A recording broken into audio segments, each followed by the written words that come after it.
let's say hello to Ruth. Habari asubuhi. Thank you very much for joining us today. Yeah. And we are interested to hear what your own experience was, and then also what you would advise to the government and to those who would like to go and work abroad. Jano, the quote? Quote, yes, Ruth. The quote for today is, healing doesn't mean the damage never existed. It means the damage no longer controls our lives. How does that speak to you and your lived experience as well? As for me, I chose that because I say healing is taking back my power. Healing is taking back my power and making use of it in a positive way. And that is exactly what I'm doing in advocating for human rights, and human trafficking is real. I never imagined it until it happened to me. It's real. And it's still going on. Yeah. And I cannot say that this is the system now. It's the system from before. Yeah, it's still on. Nothing has changed because they've never decided to change the policies and migration laws. That is where we have the problem. And it all comes back to us not wanting or thriving to know what human rights is and the kind of policies we want, and the tribal lines that we lay upon ourselves and saying this is a Kikuyu, this is a Luo, that is making us now suffer, and our children and the children of our children, if we continue not raising our voices and talking about it in a more reasonable way. Yeah, we might heckle, we might picket, but it's not wrong, it is very right. But at some point, it's good to come down to the table and reason together, because as you understand, Saudi Arabia is the one that is remitting a lot of money to Kenya, yeah? But those who are going to work there, they're being paid less. Yeah, it's very unfair. Yeah, it's very unfair. They're earning a lot of money, so it's all about money. So when somebody gets to that seat, he doesn't, whatever he said, he takes it back, nishafika, so let me do what I want. So you're all there about money, money, money, and walking out. Yes. So we as Kenyans, or we can keep on complaining this system, but even before, it is not only this one that now we are here. Even before, things have never changed. Yes, it has never changed. So as for me, Ruth Matunda, I'm from Kasarani constituency. I'm calling out to my MP, Captain Ronald Karauri. You asked her for our votes and we gave you. You have survivors in your constituency. I always watch the Bunge, but I've never heard you say anything about human trafficking. And this time around, when people are coming out to ask us for our votes, we want to hear them talking about human trafficking, what is happening, and what they are going to do, and what kind of policies they are willing to do it. And then we are going to push it that way now. Very well. Yes, because we are a learned nation now. Yes. We know our rights. We're aware of our rights. Yes. It's active citizens. Yes. Right? Yeah. We have very many, all of us are active citizens. Yes. We want to play a clip here of some people who have spoken before on the issue of working abroad, some of them just sharing their experiences, and then we get into your own experience. Let's watch this.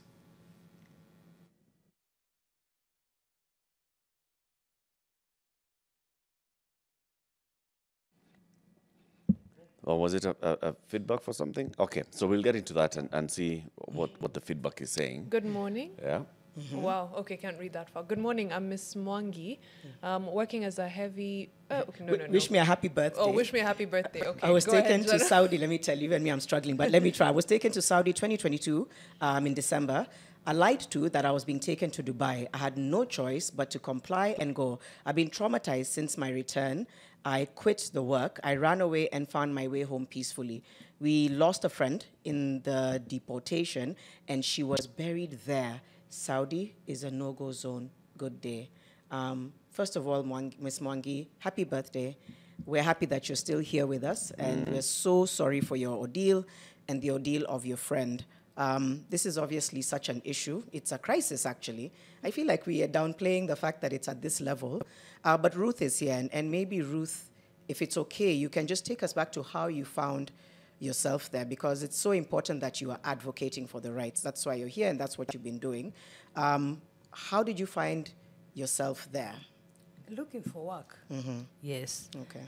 We went, and we were told it was genuine. Yeah. But upon reaching, where I got my red flag is when I found myself not getting back my passport. Yeah. So I was like, why are you not giving me my passport? You are not supposed to have it. I'm the one who is supposed to have it. Why? And it's mine. And now we had language barrier. We could not speak. I speak English. He speaks Arabic. Very small English. Now they look for somebody who speaks small English. So, when you reach there, you find yourself in a position where you are defenseless. You don't know where to look for help and where to start from. I went it's almost like 6 years ago or 7, but nothing has changed. I have a friend who went for a month ago, and it's still the same. Her passport was confiscated, her phone, nothing. She worked for only 1 month and she could not tolerate it. And she would go to the office and they would beat her. So I'm lucky I was never beaten. It's because I think I decided to choose the right way. It took me 1 year and 8 months to think of how to strategize on how to come back to Kenya because they are very hostile. Yeah. 1 year, 8 months, just thinking through. Yes, working in those houses, Yeah. working in the house, 2 houses, Yeah. and then strategizing slowly. Yes. Let me go a bit further back. Let me just start with Ruth is here. She was looking for work.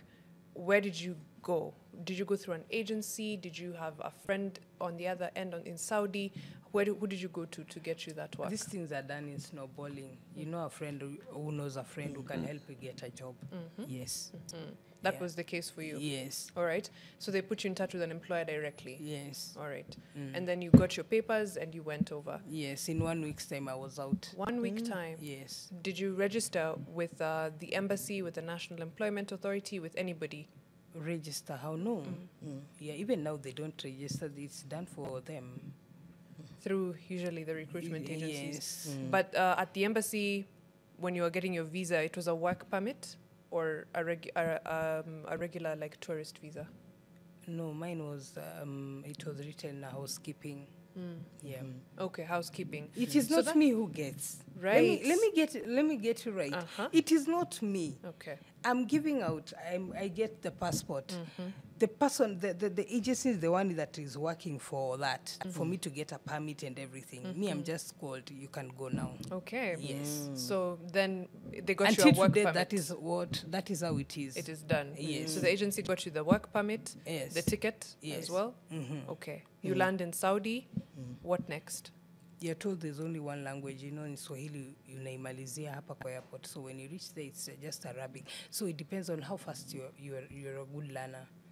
Yes, how fast you can learn Arabic. Yeah. And even as we continue trailing that thought process, Mariam, even just before you get to, there was no indication or advice on this is what you're going to do. From what I'm hearing, because this is the question we asked in the previous hour, we were asking Philip, who was saying he's a recruiter, we were asking him, is there a way that people are told, this is what you do, this is how you conduct yourself?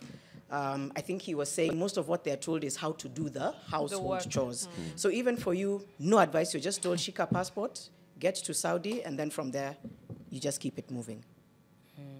As for me, I've reached to a point where I think all this is a scam. Going abroad to work. There's no abroad. It is not a safe space. A country that does not respect the human rights, your rights as a human being, and there's a lot of racism. I will not take it in a comfortable way as a survivor, as a person who has a lived experience and expertise of human trafficking, and I don't consider myself as a victim, even when I don't even enjoy telling my story because it's like I want it to happen to someone else. The only thing I can say is people should just be very careful with the kind of choices they're making. You'll find yourself in a pit hole that you cannot take yourself out of. Let me pull back. So you didn't get any kind of training, right? No. You land in Saudi. You're told it's only one language that we speak here. It's Arabic. How fast can you learn? Yeah. What happened next? No, You're it's taken- you telling yourself, how fast can you learn? If I come to your house and you all speak Kikuyu, or you're all speaking Masai, I have to learn Kimasai because everybody in the area is speaking Masai. Masai. I'll have to learn one word until I get it. Okay. Yes. You're taken to the home where you'll be working now, right? Yes. What happens next? You said your passport, that was your first red flag, your passport being taken. Yes. Is it at this point that your passport is taken? At the airport. Oh. By who? Immediately at the airport, you land at the airport, it's taken away by the officials that are there, the Arabic men who stand there. When they're screening your face and everything, your passport is taken. You cannot get it from there. You mean Nobody like- should tell you like an that immigration nobody's official? passport. Yes. Immigration Yes. took your passport. Yes. Okay, like you're in the airport. Yes. Now you've landed. Yes. You're getting inside into Saudi Arabia. Right. When you're getting inside, there's a place you give your passport. Yes, to be stamped. Yes, and everything to be scanned and everything. Yeah. But you don't get it back from there. It's gone like that. So who picked you from the airport? A male. Okay. And Yes. then where did they take you? To a house, and we were many. How many? Is this the house you are going to work, or is this? No, no. First I didn't understand, but now I understand it was it's like a source, a place that you go there, then you're picked one by one to go to houses. It's like a Yeah. local agency. So Yeah. let's take a couple of steps back. Here, a friend of yours told you about the jobs in Saudi Arabia, and they connected you to an office here. You went to that office. They asked you. Did they ask you for any money? No. Saudi Arabia is free. Here Just in took the Kenya. passport, So yeah. these guys here did not ask you for any money. Yeah, no. Even medical, you're done for. Everything. Yeah, but So you only took a photo so that your passport can be processed. yes. And then they called you and told you, here's your passport, and you're traveling on such and such a date. Took you to the airport. You landed in Saudi Arabia. You were picked by a man Yes. who took you to an office where you found It is not a office, it's a home. a home Yes. where you found other Kenyans. Yes, they are, and a Kenyan working also there. And this now to you this was like a bureau, where then somebody would come and pick you to now take you to your home, to the home that you're going to work. Yeah, it's modern slavery. It's not a bureau, it's modern slavery because now that is where the exchange started. Oh, you would ask. Now, like after all that, coming down, sitting down is when I understood I was trafficked because they were coming to asking, who is mine? Mine is which one? Mine is which one? This one is yours, this one is yours. When they start pointing like that, what does that mean? Right. Almost like yeah, I understand what you mean. Trafficking, you're a good almost, not Yeah. a person. Again, I just want to get it clear. Your passport was left at the airport. Not left. It It was there, but afterwards, my kafil had it. So it went from immigration to now the person who is your guardian. In short, let me tell you this in clear utterance, that when I was in the airport, when I reached the Saudi Arabia airport, when they took my passport to scan it, I never got it until the day that I left Saudi Arabia. That is when I got it. When we went and started demonstrating and everything, that is when we got our passports to go back home. I never saw it again. And So you're it's saying still happening. Your kafil is the one who had your document. Your kafil is the person who's your sponsor. Your Yeah. sponsor, guardian, Okay. whatever. When you went to Not a guardian, he's a sponsor. Okay. slaver. A slaver. Yes. No, I'm using the word because that's the word that they use. But the legal term is here, guardian. you know, That's the the word guardian, they right? use. Yes, right? to hide. Hi- To hide what is it? Because that is the same person who can sexually assault you, who can kill you, and can do anything. take us to Yes. the home and Yeah. tell us now. This person has come and picked you from here and said, "This is mine." You went with them to their home. So You're told follow him. okay. So what happened now in the home? Your home, you're shown what to do. There are machines there for cleaning carpet and everything. So it's easier. You can read and just. How big was do the it. family? Huh? How big was the household that you worked in? It's very big. It's 3 floors. And It's the number ground of people? Yeah. floor. No, the number of people, I got it as they were. But I could not stay in that house because it was very uncomfortable because a lot of quarrels. And I'm a person who doesn't like quarrels. I like a lot of silence. So I opted to walk out. And at the same time, the reason why I decided to walk out of that house is because I could not access my phone. I could not talk at home or call anybody. Yeah, I felt like being a learned person, I could not be micromanaged. I think that was a problem with me. So I didn't see anything right that I cannot call anytime I want. I cannot sit down anytime I want. I'm like being managed. So it really felt uncomfortable for me. I felt that uncomfortable. Then, like after 1 month, I said, I don't want to work. I want to go home. I thought it was that easy, that I could like persevere for 1 month and then decide to come back home. But it was different. What happened? I refused to work. They took me to the office, and I found an Arabic who could speak very good English, that we could converse and share. And I would tell him, I'm not understanding.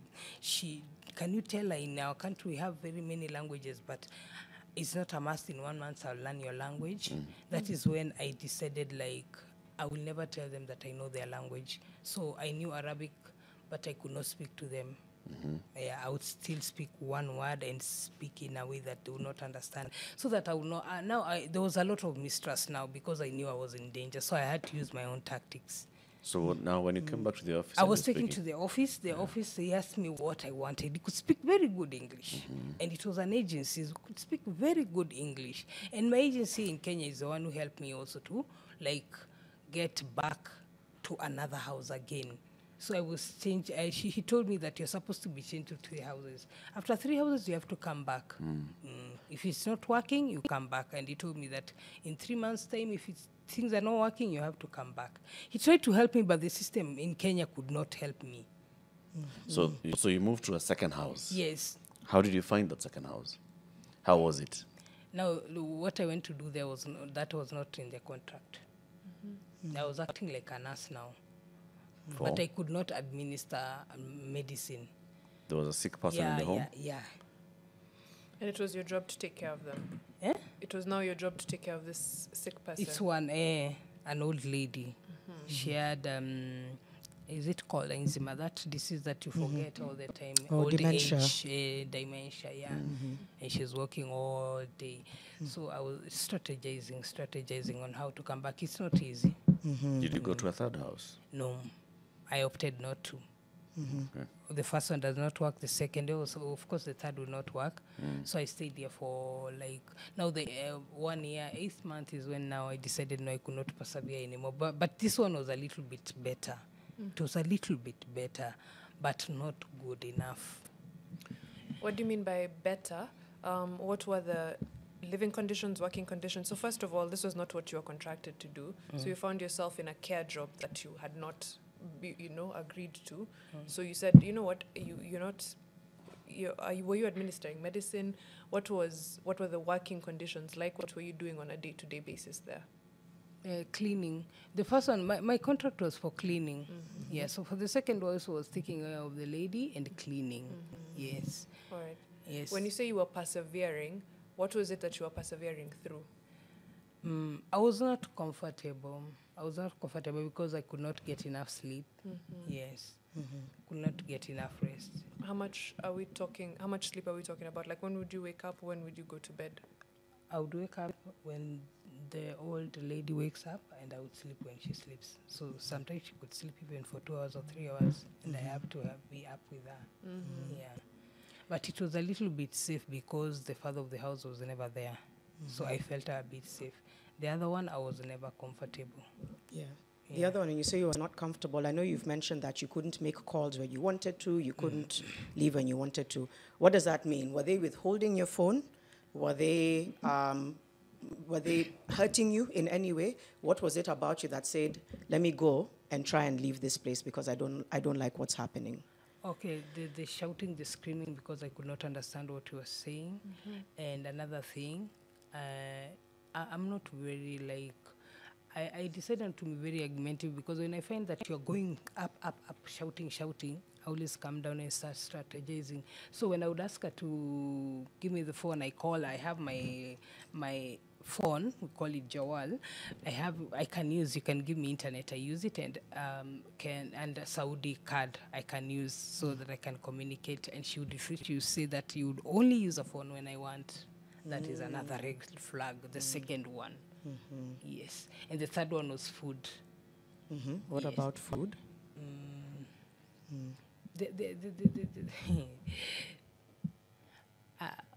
I will not go there. Yes. But there was no food. Okay. Yeah. Okay. Did they ever pay you? Did the first house pay you? Who was to pay you, by the way? Was it the bureau or was it the hafala?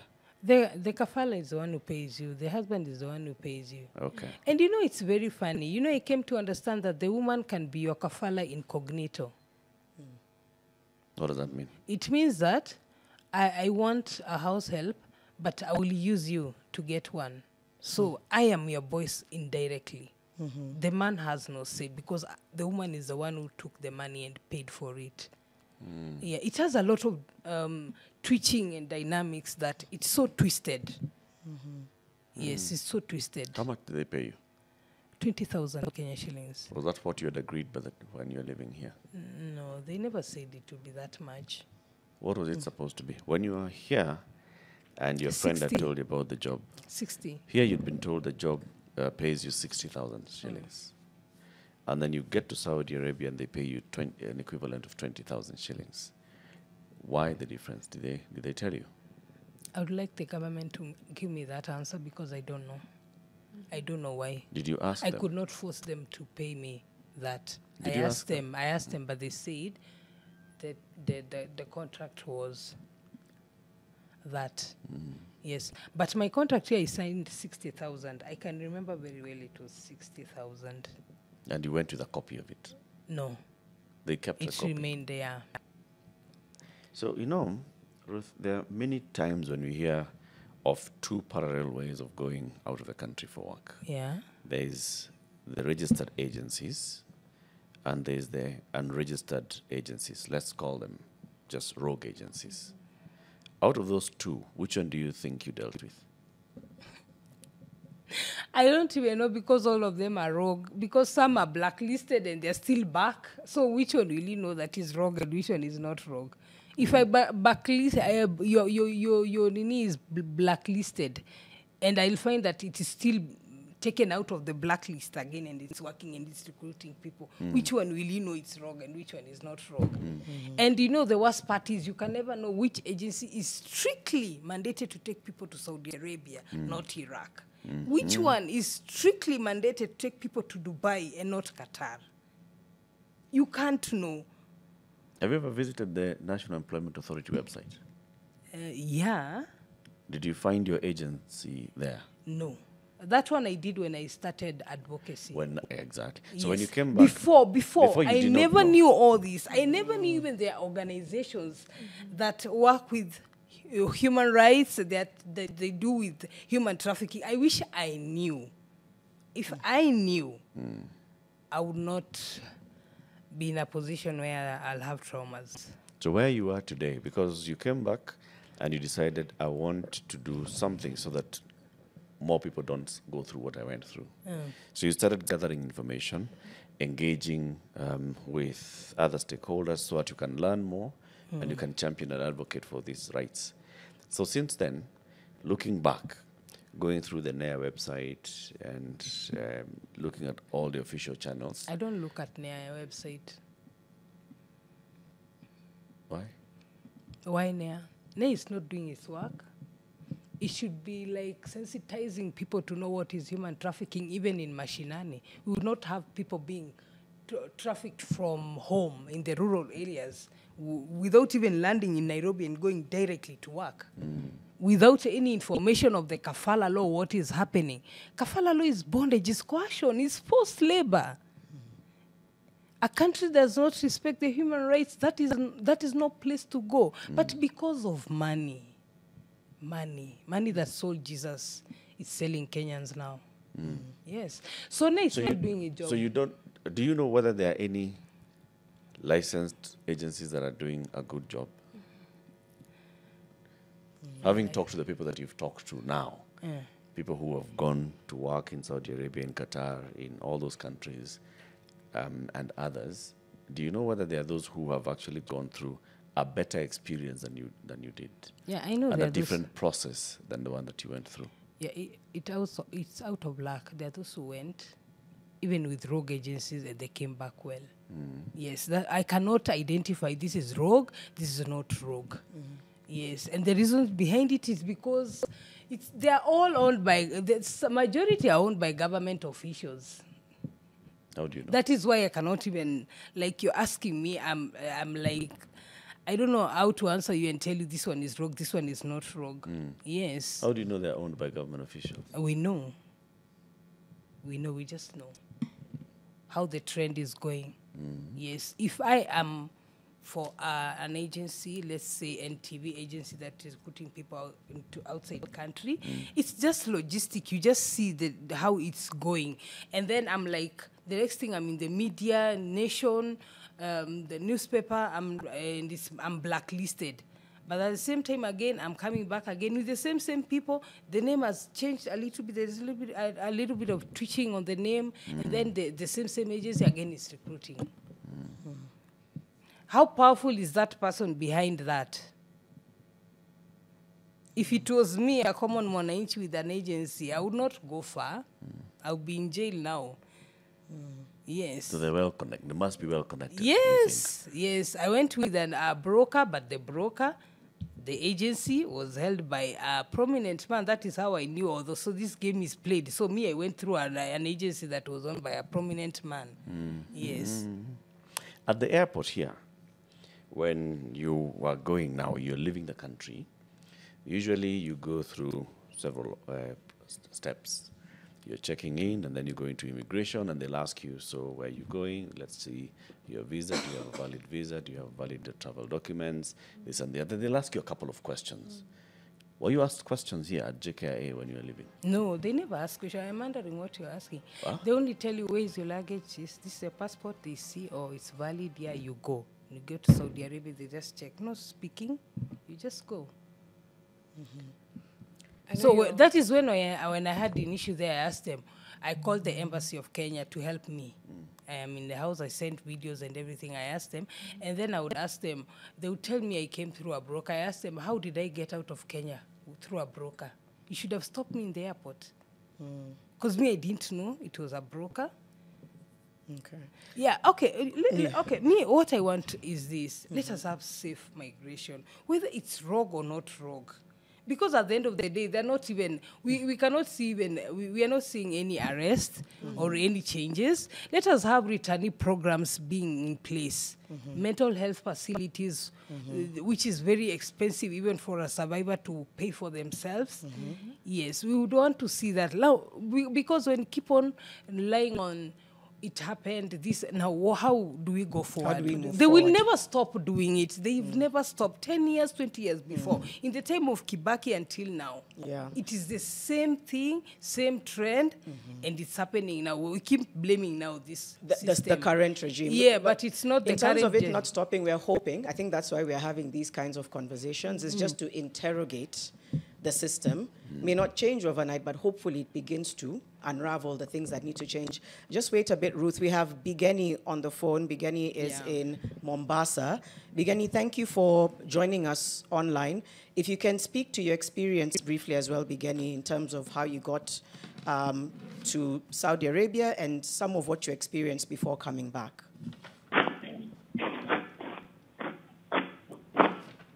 Hello, Bigeni, can you hear us? Yeah. Come up again. Okay. Just tell us a little bit about your experience, Bigendi, in terms... Oh, okay. Tumeambiwa tuongee kwa Kiswahili. Bigendi, thank you for joining us. Tueleze, just, you're hearing what Ruth is saying in studio. Talk to us about your experience, Bigendi, yeah. Okay, mi nilisafiri kupitia rafiki yangu. Rafiki ndo alikuja kunibembeleza, kuniambia story za safari, kuna safari, tuende, kuna pesa. So nikaamua, nikaenda kwa huyo agent. Agent alikuwa Nairobi akiitwa Madina. Yeye ndo alinisafirisha. Hiyo safari yangu ya kwanza, but wakati alikuwa anataka kunifanyia process za safari, nilikuwa nishauliza kati ya members wangu wa familia. Kuna mmoja alikuwa yuko safari. Nikamuelezea, akaniambia hapana, usikuje kazi ya nyumbani haina pesa na huku si nzuri, watu wanapata shida. So nitakutumanishia visa ya salon cause mimi niko na ujuzi wa kazi ya salon. So tukapangana, akafanya hiyo process yote, akanitumanishia visa ya salon. Lakini sasa siwezi fanya hizo procedure zingine mpaka nipitie kwa agent. Ikabidi nirudi kwa Madina nimuelezee na hiyo visa yangu. Akaniambia haina shida, mimi nitakusafirisha. So Madina akafanya hiyo process yote akanisafirisha. But nilishangaa kufika kazi haikuwa hiyo yenye nimeendea. Akanipeleka kwa kazi ya nyumba. Sikujua sasa ile visa alifanya nao nini. So mimi nikapelekwa kazi ya nyumba. Kufika kazi ya nyumba yenyewe ilikuwa napata time ya kurest. Ile contract yenye nilisign kwa Madina ilikuwa tofauti na ile kazi yenye nafanya. Alafu masaa yalikuwa ni mengi ya kufanya kazi na chakula pia sikuwa napewa chakula kwa wakati. Na huyo boss akaniambia hawezi kunilipa mshahara kila mwezi. So ikifika mwisho wa mwezi ni mimi nimwambie nataka pesa ngapi kutuma nyumbani kulingana na ile salary yangu. But hawezi kutumana yote. So nilikuwa wakati huo ninalipa 1000 rial. Na hizo sema labda nituma nyumbani labda 300 rial nyumbani. Hiyo balance inabaki ni yeye anabaki nayo. Na sipatiwi. Akaniambia siwezi kupatia hii pesa mpaka ile siku kumaliza contract nikupatie pesa yako kamili. So nilingangana na kazi but nilipofikisha kama miezi mitatu nikasema hii kazi ni mingi, mimi siwezi kufanya hii kazi, mimi nachoka. So nataka kuongea na agent na sikuwa na simu juu tulipokonywa simu, passport. Tukiingia tu passport simu ilichukuliwa. Akanipea simu niongee na huyo agent wangu Madina. Nikamuelezea Madina vile kazi iko kule. Akaniambia wewe panga kazi kama uko nyumbani tu. Hakuna vile unaweza kurudi. Huyo ashatoa pesa zake na hakuna vile unaweza kumrudishia hiyo pesa juu ni pesa nyingi. So ni wewe ufanye kazi ujipange. Na mimi usinipigie tena kuniuliza ati nikusaidie nitakusaidia nini na yeye ashalipa pesa. So wewe jipange na huyo boss wako. Nikamwambia ni sawa. Nikiuliza boss ananiambia mimi nilikununua. Kwa hiyo ni wewe utafanya kazi vile mimi nataka. So ikabidi nifanye hivyo venye yeye anataka, nilikuwa nafanya but ikafika wakati sasa niko na mwaka na 7 months. Nikaanza kugonjeka na kifua nini sasa juu ya zile chemicals tunatumia kufanyia usafi nini ziko na nguvu na harufu ilikuwa kali sana ni affect. Nikamwambia boss wangu anipeleke hospitali. Akaniambia huko wafanyikazi wapeleke hospitali. Dawa ni Panadol, either waumwa kichwa, kifua, kitu chote wewe kile inakuuma tunakupea Panadol peke yake. Nikamwambia ni Panadol nimetumia but sijasikia nafuu. So mimi nataka kwenda nyumbani. So nika insist akaniambia ni sawa mimi nitakusafirisha kwenda nyumbani lakini ujue nitakukatia ticket na pesa yako ya mshahara. Zenye nilikuwa naumwa nikamwambia ni sawa haina shida. So sikujua kama atanikatia ticket ya go and return. So alinikatia ticket ya go and return na pesa yangu. Alafu akarudi akaniambia nifanye hesabu na yeye ile pesa yangu zenye ilibaki. Tukafanya hesabu mpaka tukajua ile pesa imebaki ngapi. Akaniambia kwenye hiyo pesa nitakata ile pesa nilikusafirishia na hizo gharama zote za mimi mpaka kukuleta hapa. So tukifanya hesabu ile pesa sasa hakuna kitu inabakia. It's like ni ile pesa yote ilikuwa ni yake. Akaniambia wewe nenda nyumbani. Ukishafika nyumbani wewe utaniambia alafu mimi nitakutumanisha kitu kidogo kwa ajili ya matibabu. Alafu hii pesa yako ile utarudi juu nimekatia tiketi ya kwenda na kurudi. Ile siku utarudi ndio nitakuja nikulipe pesa yako yote. Juu najua utakuwa umeenda umerudi. Sasa hivi na uhakika wa wewe utakuwa umeenda umerudi. Siwezi kukulipa. Sasa ikabidi tu mimi nikubali, sikuwa na otherwise. Ikabidi nisafiri nirudi nyumbani. Kufika nyumbani kumpigia simu kwa hachukui simu. Pengine nampigia hiyo ananiambia yeye yuko busy hapatikani. So mwisho akaniambia nitakutumanishia kitu kidogo. Alinitumia like 10k ya Kenya money ninunue madawa ya kujitibu. Lakini hakuwahi kunitumia tena pesa nyingine. Na venye nilimwambia mimi sitarudi tena akaniambia ndio hivyo basi tutakuwa tumemalizana mimi na wewe sita nini. So it's like nilifanya kazi mwaka mmoja na miezi 7 bila mshahara wowote. Pole sana kwanza. Sasa nikwambie pole sana. Kuna maswali kadhaa. Kwanza nataka kujua passport ilichukuliwa saa ngapi? Passport yako ilichukuliwa wapi na saa ngapi? Tulipofika airport, nilipofika airport kuna room nilioneshwa, nikaingia kwa hiyo room. Tulikuwa wengi. So tukiwa hapo ndani ya hiyo room, tulikaa tukingojea watu wakiitwa majina. Nilivyoitwa jina langu, nilipotoka tu kufika hapo mbele kuna polisi na huyo boss wangu alikuwa hapo. Hapo ndo niliambiwa nitoe passport yangu, nikapeana. Akaniambia uko na simu? Nikamwambia toa simu. Nikatoa simu. So akiniweka kwa gari kwenda na yeye nyumbani, nilikuwa nishapokonywa simu na passport tayari. Kwa airport? Yeah? Yes. Okay. Yeah, nikiwa airport. Airport. Na hukuzipata tena hadi vile ulirudi Kenya, vile sasa alikukatia hiyo tikiti? Sikuwahi kuzipata mpaka ile siku nilirudi. Vile alikukatia tikiti sasa ya kurudi ndio ulizipata? Yeah, hiyo siku ananitoa kunipeleka airport asubuhi, ndio aliniambia passport yako ndio hii na simu yako ndio hii. So ule polisi na hao watu kwa airport walimpa hizo documents zako na simu yako? Alikuwa nazo? Yeah, hapo. Hapo tu niliambiwa toa passport, nikatoa. Simu iko wapi? Ndio hii. Polisi akazichukua sasa, hiyo akamkabidhi huyo boss. At any point watu wako wakikutafuta, agency ilikuwa inakutafuta? Kuna watu walikuwa nakutafuta during this 1 year 7 months? Nilikuwa kucommunicate na watu wangu, nilikuwa napewa 10 minutes every month. Kila mwezi niko na 10 minutes za kuongea na watu wangu. So alikuwa ananipa credit ya 10 minutes. Nikiongea ikiisha ndio imeisha hivyo. Ananiwekea kwa simu yake, napiga simu nyumbani naongea na ikiisha imeisha. Mpaka mwezi mwingine. Dakika 10 tu in a month? Yeah, dakika 10 peke yake. Na agency uliwahi wapigia wale watu wa agency? Sikuwahi kuwapigia juu sikuwa na simu, na yeye nikimlalamikia ndio hiyo siku zenye nilikuwa nasema sitaki tena kazi, ndio yeye alimpigia Madina na Madina ndio hivyo akaniambia nijipange na kazi na nisiwahi kumsumbua. So sikumpigia tena. Pole sana. I hope umepona na at least uko nyumbani. Yeah. Na ile kazi ulikuwa umepewa, najua kuna kile ulikuwa umeambiwa utakuwa unapewa. Wanisikia? Bigeni? Hello? Bigeni? Ni kama tumempoteza. Bigeni? Pole, tumempoteza. Nilikuwa nataka tu kumwambia pole sana. Also wanted to know, alikuwa contract yake ya kwanza alikuwa ameambiwa ni riad ngapi angekuwa analipwa versus how much. Because it's slavery basically. Yeah. The fact that she wasn't paid the entire time, ati wewe unahitaji pesa ngapi this month tutume nyumbani. Yeah. And then afterwards they did the math of the upkeep versus the salary, and this is what's remaining. So it's basically she worked for free for 7 months. Again, passports being confiscated at the airport speaks to a structural problem. That's not just in a home where someone is like fetching your passport and your phone and your documents.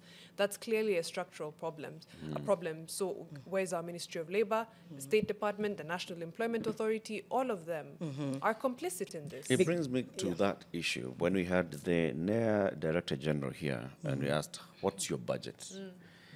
And what do you do with that budget? And she says that they don't actually get much allocation from the government. They get much of their budget from the fees that they charge the agencies that they're licensing, right?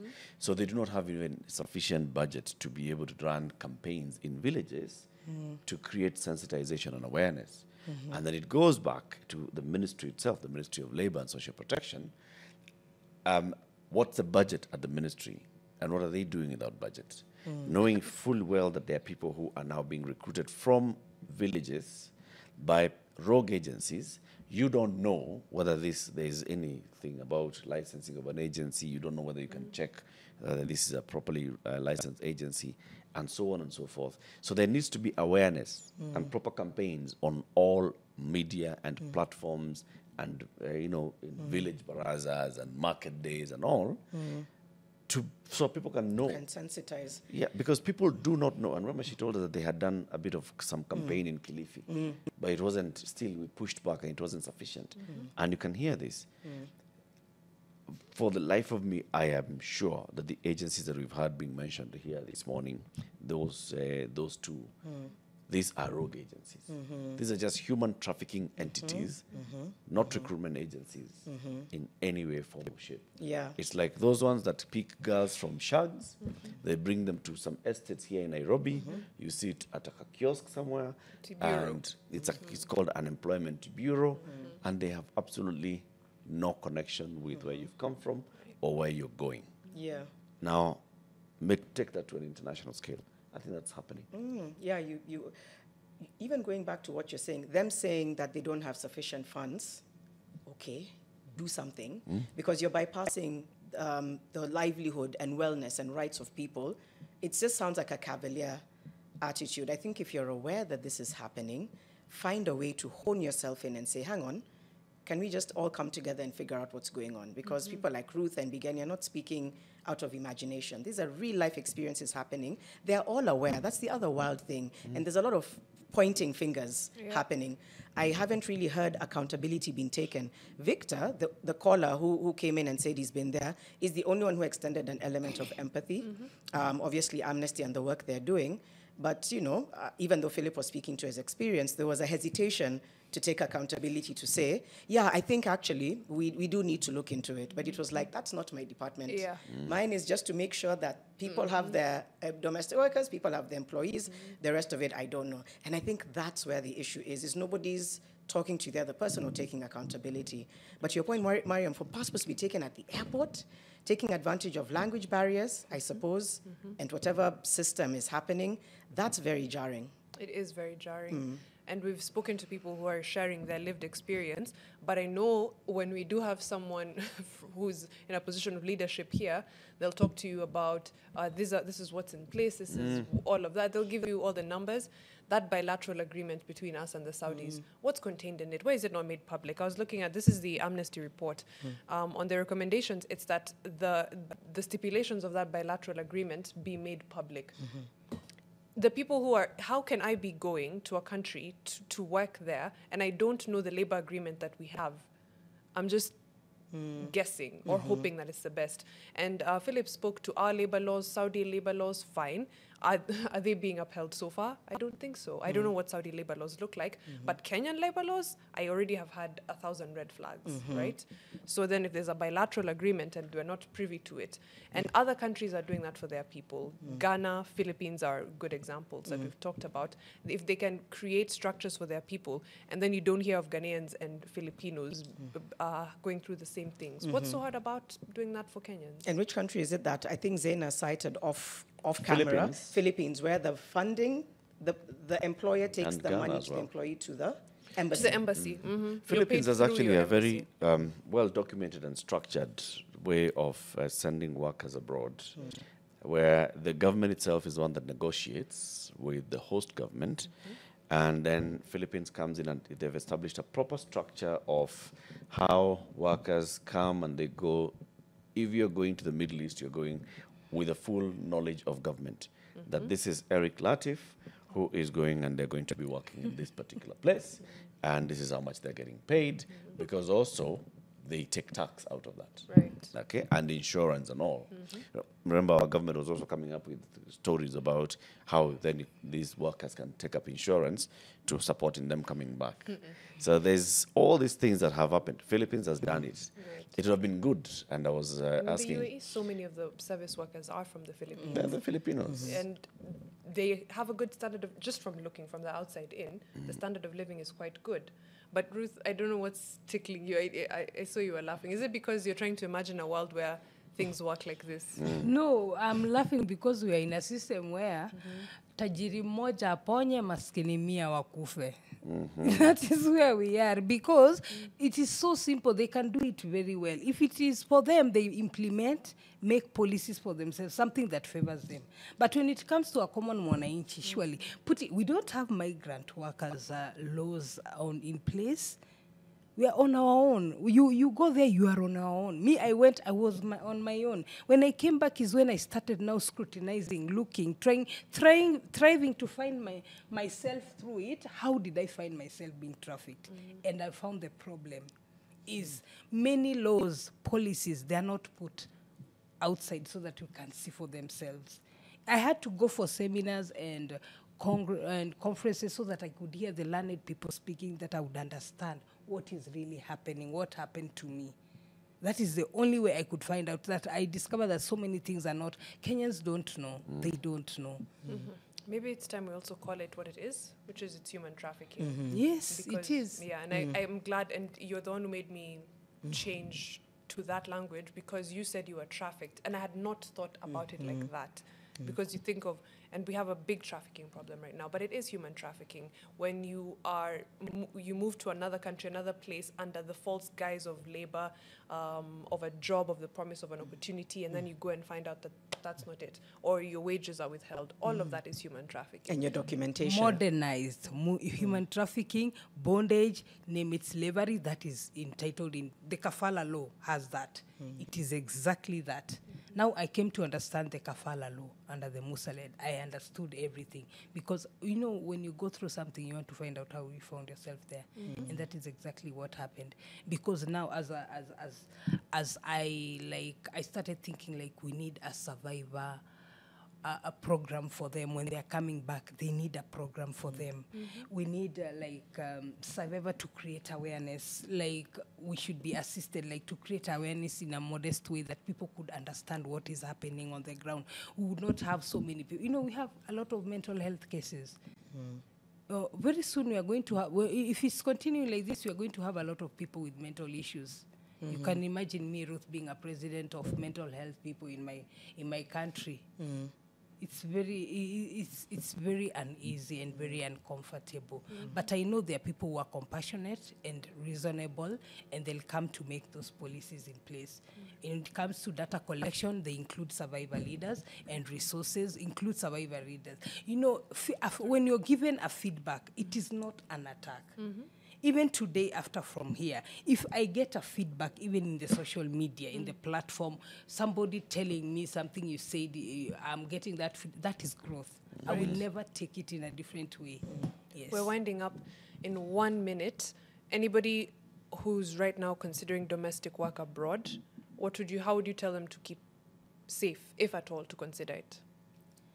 Okay, if somebody wants to go and work abroad, please, can you check if they've rectified Articles C189 and 190. If that is done, can you check if your migration laws that are governing you are going to protect you?